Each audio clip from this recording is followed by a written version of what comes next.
Halo, kawan isi militer. Langit Indonesia sebentar lagi akan kedatangan bintang baru di dunia pertahanan udara, yaitu jet tempur Rafale dari Prancis. Persiapan besar-besaran sudah dilakukan di Lanut Rusmin Nurjadin, Pekanbaru, Riau, yang akan menjadi rumah utama bagi pesawat tempur generasi 4,5 ini.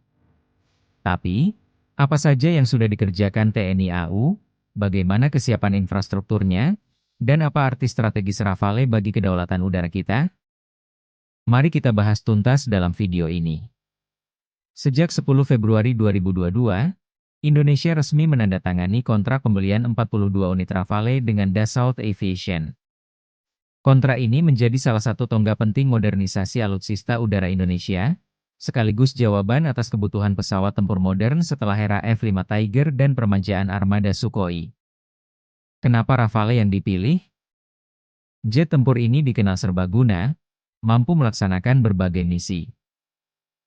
Pertempuran udara jarak dekat maupun beyond visual range, serangan ke darat, pengintaian, hingga peperangan elektronik.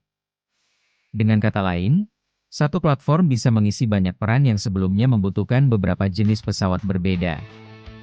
Bagi TNI AU, Rafale bukan sekadar alat tempur baru, tapi simbol transisi menuju kekuatan udara modern yang lebih mandiri, fleksibel, dan berdaya tangkal tinggi.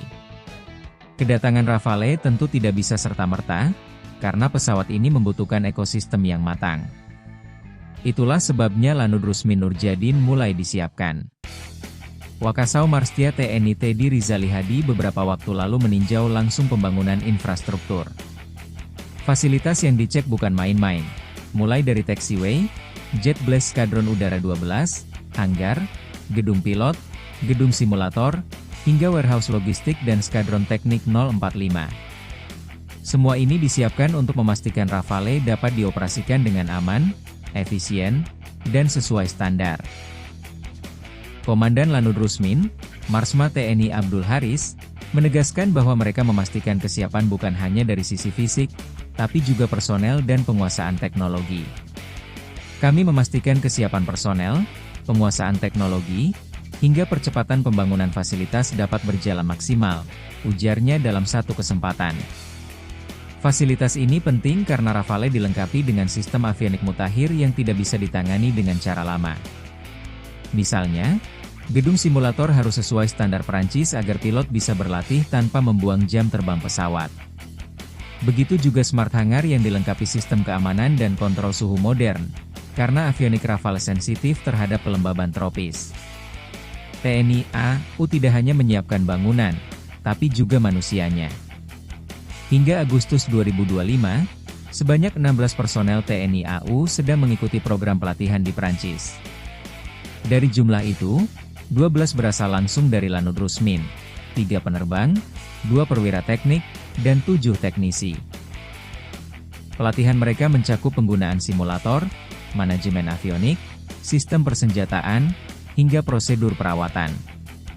Dengan begitu, saat gelombang pertama Rafale tiba pada awal 2026, Indonesia sudah punya kru yang menguasai operasional dasar maupun teknis pesawat. Ini langkah strategis, karena tanpa SDM terlatih, pesawat canggih bisa berubah menjadi pajangan semata. Sekarang mari kita lihat lebih dekat pesawatnya. Rafale adalah jet tempur generasi 4,5 dengan kecepatan maksimum Mach 1,8, jangkauan operasi lebih dari 3.700 km, serta kemampuan membawa berbagai persenjataan, mulai dari rudal udara ke udara Mica dan Meteor, rudal udara ke darat Scalp, hingga bom pintar GBU.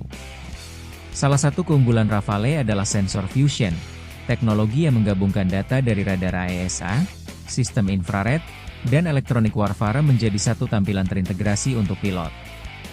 Hal ini memungkinkan pilot membuat keputusan cepat di tengah pertempuran udara modern yang serba cepat.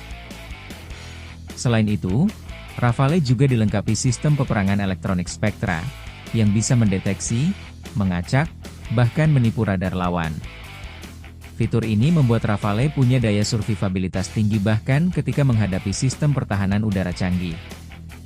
Bagi Indonesia, kemampuan multirole ini berarti fleksibilitas tinggi. Satu skuadron Rafale bisa melakukan patroli udara, lalu di misi berikutnya melakukan serangan presisi ke darat tanpa harus berganti platform. Mengapa ditempatkan di Pekanbaru dan Pontianak? Ini bukan keputusan acak. Posisi geografis Lanud Rusmin Nurjadin memungkinkan jangkauan cepat ke Selat Malaka dan pesisir Sumatera. Sementara itu Lanud Supadio di Kalimantan Barat lebih dekat dengan Laut Natuna Utara dan jalur sengketa Laut Cina Selatan.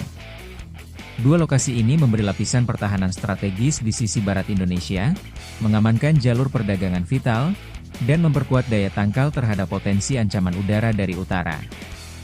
Dengan Rafale, TNI AU punya kemampuan Quick Reaction Alert yang lebih baik di kawasan yang selama ini rawan intrusi. Kehadiran Rafale juga membawa peluang bagi industri pertahanan nasional. PT Dirgantara Indonesia sudah mengirim teknisi ke Perancis untuk belajar langsung sistem perawatan Rafale.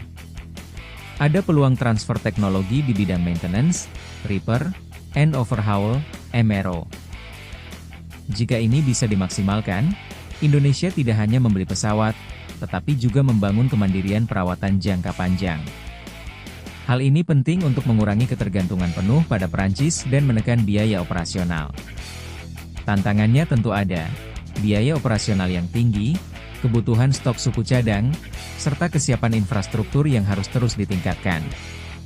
Namun dengan perencanaan matang dan kesinambungan program pelatihan, semua ini bisa diatasi. Kawan isi militer, persiapan Lanud Rusmin Nurjadin bukan sekadar proyek pembangunan, tetapi fondasi bagi era baru kekuatan udara Indonesia. Dengan kedatangan Rafale, langit Indonesia akan semakin terjaga. Menurut kalian, apa tantangan terbesar TNI AU dalam mengoperasikan Rafale ke depan? Tulis pendapatmu di kolom komentar. Jangan lupa like, komen, dan subscribe untuk mendukung channel ini. Sampai jumpa di video berikutnya. Terima kasih.